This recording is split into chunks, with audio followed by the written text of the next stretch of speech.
Infinix Hot 11S. Bali, always restarting. Ito yung nagiging problema ng Infinix Hot 11S. Yung mga build battery. Papakita ko na lang. Then, kapag nag-charge, mag-charge, pero hindi siya nag-open. Side lang siya ng battery. Yung iba, or kaya yung other conclusion, drain battery, or power switch, grounded or shorted. Kaya always restarting lang siya, pero hindi siya mag-open. Then, yung pag-disassembly, or kaya yung how to disassembly, paano buksan. Remove muna yung SIM card tray, huwag nyo makakalimutan. Always restarting lang siya. Magbabibrate. Kita na niya. Then, medyo pahirapan lang din to once na bago pa yung inyong Infinix Hot 11S. Medyo mahirap siya bakasin dito sa kanyang part ng camera. How to disassembly. Check lang din yung line yan. Nire-remove lang yung back cover nyan. Hindi tayo gagamit ng blower o kaya ng hot air para tanggalin yung back cover. Mahalaga rin na meron kayong metal spadya, light ng tools na ginagamit ko. Ito, matagal nang gamit ito. For secondary lang naman to. Para maiangat yung mga gilid. Or kaya ma-ilus natin yung clamp or kaya yung lock nya sa both sided. Then ingatan nyo to. Yung binabanggit ko to. Light nito ng power switch. Kompleto to. Fingerprint saka to. Iingatan ninyo. And syempre, kailangan pa rin yun ng tutorial kapag na baguhan. Okay lang na tumagal yung inyong trabaho, huwag nyo mamadaliin. Then in this part ng kanyang power switch sa volume switch, dito ko lang siya sinusungkit or kaya ino-open dahil mahirap, baka abutin yung power switch nya or kaya yung volume switch, masisira po yan dahil meron din pong flex yan. Binabanggit ko, uulitin ko sa inyo, once na bago yung inyong Infinix Hot 11S, medyo mahirap pong baklasin on part ng camera dahil matikit po yan, medyo matikit siya, saka iingatan po niya dahil may fingerprinting siya, huwag niyang ganong pupwersahin para hindi masira yung fingerprint. Then ang ginagawa ko lang, iaangatin ko lang yung gilid niya rito. Subukan kong baklasin dito ng dahan-dahan para hindi siya masira or kaya hindi mabasag. Wala na rin pala siyang fingerprint. Tinanggal na rin yung fingerprint niya. Malamang shorty yung fingerprint ito. Then open natin siya using our screw for cellphone torch or screw. At meron siyang 13 pieces na screw. Ganong karami yung kanyang screw ng Infinix Hot 11S. At hindi na rin po siya bago, as in open na rin siya. Try muna natin i-remove yung battery niya. Balik natin ulit. Ganun pa rin siya, always restarting pa rin. Try natin iangat yung motherboard.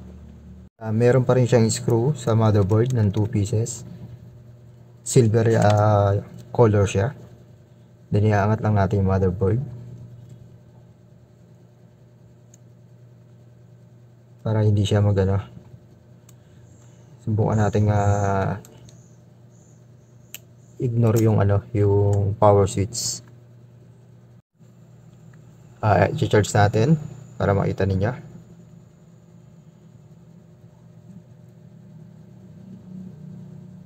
Tingnan natin kung magre-restart pa rin siya.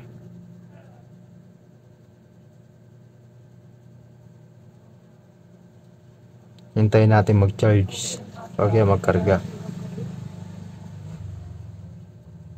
Hindi na siya nagre-restart. It means na may problema yung power switch niya.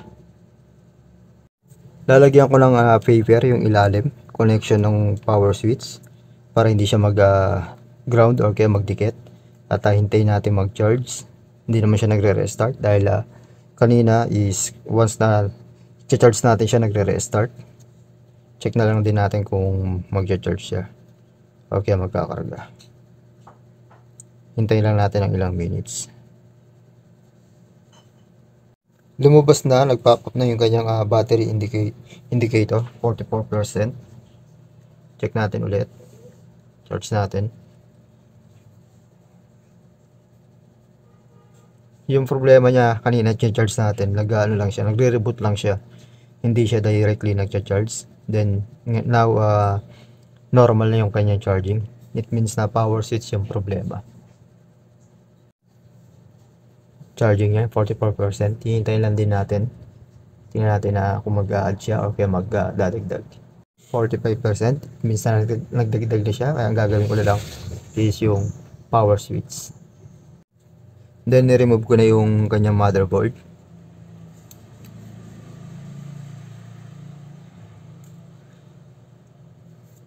At tatanggalin ko yung power switch.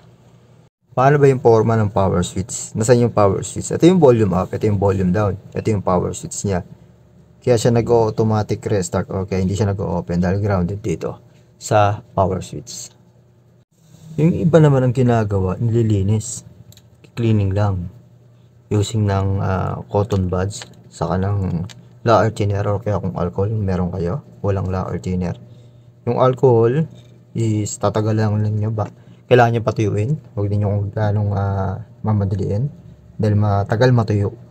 O magano yung mag-react agad yung power switch niya. Pasilip ko lang sa inyo sa microscope. Nakita ninyo na silyado yung kanyang power switch. Meron siyang tinatawag nating asfalto. Or kaya yung kulay black sa paligid. It means na sealed siya. Medyo pahirapan tong baklasin or kaya palitan. And sa power button niya, yung volume down, nakita ninyo, open siya, yung pakakita, walang seals, walang asfalto or kaya nakapaligid na black sa kanyang sided. Naka-open siya.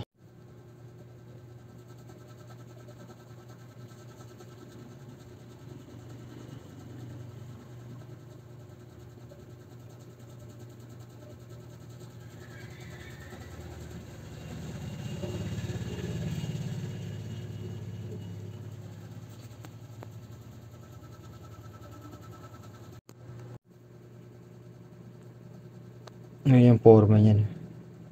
Kaysa rito, ilang buo siya. Kung mapapansin nyo, nabawasan yung black niya, limitaw yung silver, yung connection ng power switch, yung mga paa. Kinatik siya using yung cutter. Using soldering iron, ay lang ginawa natin para matanggal yung power switch na grounded. Ay yung soldering iron. Kakabit natin power switch yung bago. Yun yung luma niya, oh. Grounded na. Kaya hindi na siya talaga pwedeng gamitin o kaya ma-repair. Then papakita ko lang kung paano ikabit. Medyo matagal lang talaga. Pero sulit to. Ito yung ginagawa ko. Sa ilalim yung soldering iron.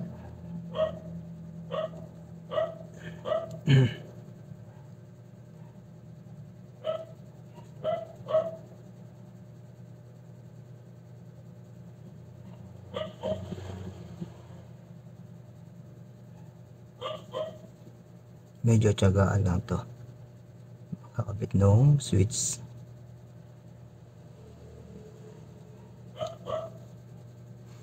Kabit na natin. Then check natin yung Infinix Hot 11S. Okay na siya. Ito yung finished product niya. Bago na siya ulit. Level na rin siya. Parehas na rin siya nung kabilang. Volume up and volume down. iPhone maganda yung camera. Open natin. Then yung history nito 2 days nang hindi nagagamit. Now is ay, okay na siya. Maganda rin yung kuya. Yung maganda to. Oh. Ayan yung ganyan. Ganyan yung ganda rin na. Ganda model niyan. Then okay na siya. Hindi na siya rebooted. Always restarting. Okay na yun. Goods.